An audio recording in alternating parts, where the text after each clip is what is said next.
In this video, we solve problem 13.3.118 from the Larson and Edwards Calculus, Early Transcendental Functions text, 7th edition. The problem statement says a company manufactures two types of wood-burning stoves, a freestanding model and a fireplace insert model. The cost function producing X freestanding and Y fireplace insert stoves is given by this expression here. Then we're asked to find the marginal costs when X equals 80 and Y equals 20. And the marginal costs are just the partial derivative of this cost function with respect to X and with respect to Y. Then we're going to substitute X equals 80 and X equals 20 into these functions to get some marginal costs at those particular values of X and Y. Then we are asked a conceptual question about how to interpret those partial derivatives. So we'll get back to that in a moment. But initially, let's just practice computing the marginal costs. The student who sent me this question was a little bit unsure about how to compute the partial derivative with respect to X of this 32 times the square root of X times Y, or the partial derivative of that with respect to Y.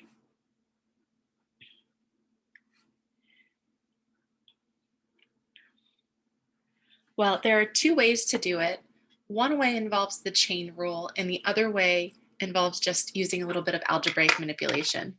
So I'll show you the easy way first, and the way involving algebraic manipulation. And then I'll show you that you get the exact same result if you use the chain rule. So you remember that a square root is actually a 1/2 power function. Because if we have anything, or the nth root of any expression raised to the m, that's the same as a, whatever it was we started with, to the m over n. The index of the root goes in the denominator. So this is actually a 1/2 power. There's an implied 1 there and an implied 2 there. So we could write this expression this way.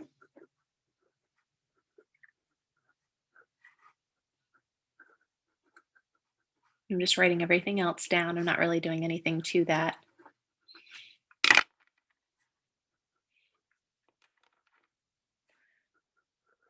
And then there's another exponent property that we can use. If you have a product raised to a power, you can apply that power to each of the factors in that product. So if we want to, we could think of this as 32 times X to the 1/2 times Y to the 1/2 plus everything else. I'm just going to leave that alone. Now, once it's written like this, it's pretty easy to see what we would need to do in order to compute that partial derivative. We would bring the 32 down. Sorry, this is from another problem.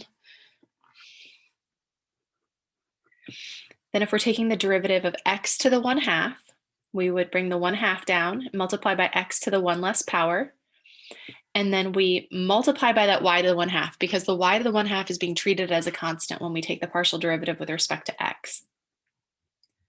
And then we're adding the derivative of a constant times X, which is just the constant. And this is constant with respect to X, and this is constant with respect to X, so we're just going to get 0. So what ends up happening is we have a 16 out front, and we have this X to the negative 1/2, which means the X is going to be in the denominator, and a Y to the positive 1/2, so that means that's in the numerator. And when we have that sort of Y to the 1/2 over X to the 1/2, we can write that as Y over X to the 1/2. And of course, the 1/2 power is the square root. So you can write this as this 16 times the square root of Y over X plus 165. And if we evaluate that, at X equals 80 and Y equals 20, we'll have 16 times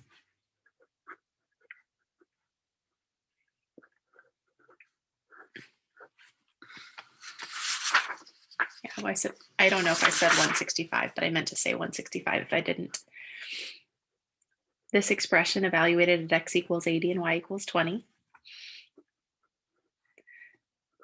Well, if y is equal to 20, we've got a 20 in the numerator.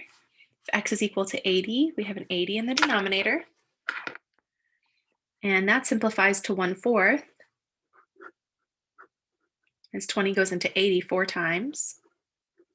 And if you want to take the square root of a fraction, you can just take the square root of the numerator and the square root of the denominator separately. So the square root of 1/4 turns out to be 1/2, or you can think of that as 16 times 1 divided by 2. You still have that 1/2 there. And so what we end up with is 8 plus 165, which is 173. And so that is our marginal cost. Now, just to remind you of what this means, this is saying the marginal cost with respect to x is 173. That's a number of dollars per unit change in x. So this is the cost if we produce x freestanding stoves and y fireplace insert stoves right here. And this is saying, okay, if I'm producing 80 stoves at x, or excuse me, if I'm producing 80 freestanding stoves and 20 fireplace insert stoves, how much will my cost increase if I go from x equals 80 to x equals 81, approximately? Well, it's going to be $173 per unit. Or if I sell one more freestanding stove, or if I produce one more freestanding stove, it's going to cost $173 more. So that's how we do that. Now, if you're wondering, okay, well, how would I get exactly the same result if I use the chain rule? Let me show you. The other option with this is to not use algebra to rewrite the expression first, but to use the chain rule instead. So we've got the square root of x times y, which is x times y to the 1/2 power.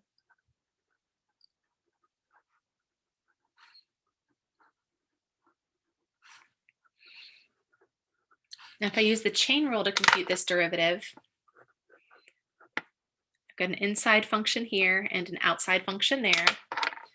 What we get is the derivative of the outside function. The derivative of the 1/2 power function is 1/2 times the inside function to the 1 less power, or the negative 1/2 power. Then you put the inside function back inside, and then you multiply by the partial derivative of the inside with respect to x. And then we've got a constant times x over here, so you bring that constant down, and these are both constant with respect to x, so we get 0. Well, when I'm taking this partial derivative with respect to x, I'm thinking of the y as a constant. So I'm really thinking of this as the derivative of a constant times x. The derivative of a constant times x is that constant. And so what we get is 32 times 1/2, which is 16. And then you've got this square root of x times y in the denominator. And then you have a y to the first, but that's in an implied numerator because it's just a y. So we can think of that as y over 1. Now, in order to simplify this expression, it might be helpful to write this y under a radical. So we can do that, assuming that y is positive and it's some number of fireplaces, or fireplace insert stoves, excuse me. So y is always going to be non-negative. I can replace y with y squared, or the square root of y squared, because those will undo each other, and it's just going to give me y back because y is always greater than or equal to 0. If I write this expression that way, and then I multiply straight across, and I use the fact that the square root of a divided by the square root of a is the square root of a over b, what I get is this. It's 16 times square root of y squared over xy plus 165. And one of the y's will reduce, and we end up with a y over x under the radical, which is the same thing that we had here. And remember where that came from? It just came from using this exponent property to rewrite that as a product, and then treating the y to the 1/2 as a constant. We had the x to the negative 1/2 in the denominator, or x to the negative 1/2 here, which put the square root of x in the denominator. And then we used this fact combined with that fact to rewrite that expression. So either way, if you use the chain rule or if you use just algebra to rewrite it first, you're still getting 16 times the square root of y over x plus 165 as a partial derivative with respect to x. And then when we substitute in x equals 80 and y equals 20, we get this. Now we're also asked to compute the partial derivative of the function with respect to y. And rather than using the chain rule, I'm going to use algebra to rewrite this again. That was 32 times x times y to the 1/2 plus 165x plus 205y plus this 1050. And you can call that an x to the 1/2 times y to the 1/2 again, because if you have a product raised to a power, that power can be applied to each of the factors.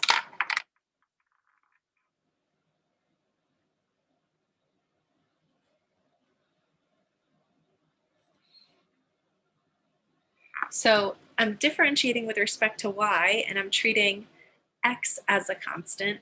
So this is a constant times y to the 1/2. So I'll bring my constant down. So that's 32 times x to the 1/2. And then we'll take the derivative of y to the 1/2 using the power rule. So bring the power down, multiply by y to the 1 less power. This doesn't have any y's in it, so it's all constant with respect to y, so its derivative is 0. And this is a constant times y. The partial derivative of a constant times y with respect to y is just the constant, and that's constant, so we'll get 0. And the 32 times the 1/2 is 16. Then you have this again, or something very similar to what we had last time. So that means we have a y to the 1/2 in the denominator. Or if you prefer, you can write that as x over y to the 1/2 times 16. Excuse me. Of course, a square root, or a 1/2 power, is a square root. Okay, and now we're going to substitute in x equals 80 and y equals 20.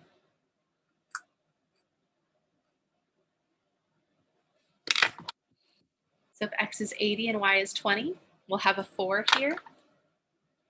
So that's 16 times the square root of 4 plus 205.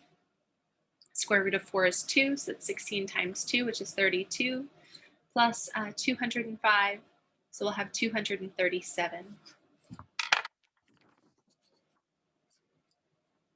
So the marginal cost is 237. So this is saying that when we are producing 80 freestanding stoves and 20 fireplace insert stoves, if we increase the number of fireplace insert stoves by 1, so that we're going from 20 to 21 stoves, the cost is going to increase by $237.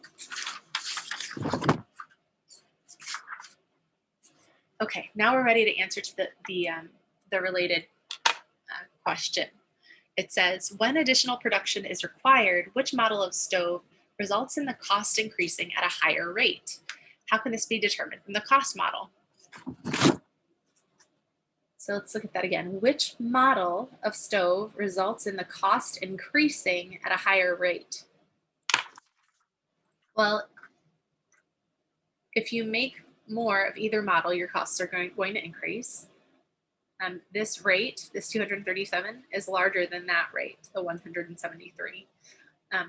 So the model of stoves associated with this $237 per stove marginal cost is the model associated with the variable y, and those are the fireplace insert stoves.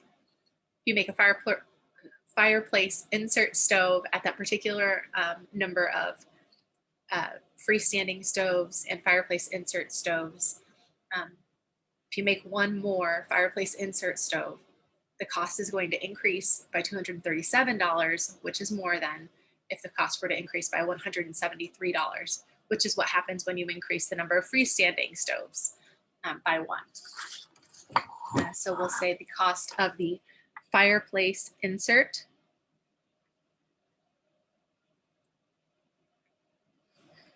stoves, that cost is increasing at a higher rate because the partial derivative of c with respect to y is greater than the partial derivative of c with respect to x.